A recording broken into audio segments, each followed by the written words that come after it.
Shunday mevalar va sabzavotlar yaratganki, ularning shakli o'ziyoq qaysi a'zo uchun foydaliligini ko'rsatadi. Qarang, birinchisi qo'ziqorin. Uni kesib qarasangiz, ichi quloq shakliga o'xshaydi. Ajablanarlisi shundaki, qo'ziqorinlar haqiqatdan ham eshitish qobiliyati uchun juda foydali. Ikkinchisi sabzi. Uni kesilgandagi ko'rinishi ko'z mevasiga o'xshaydi. Bejizga emaski, sabzi ko'rish qobiliyatini mustahkamlaydi. Uchinchisi uzum.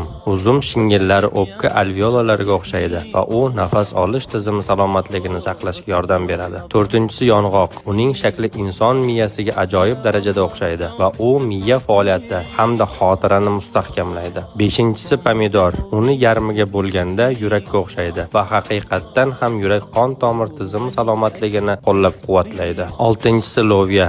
U ko'rinishi bo'yicha buyrak shakliga o'xshaydi va ularni mustahkamlashda foydalidir. G'arbda bejizga buyrak loviyasi deb atalmaydi. Darhaqiqat, Allohning har bir yaratgan narsasida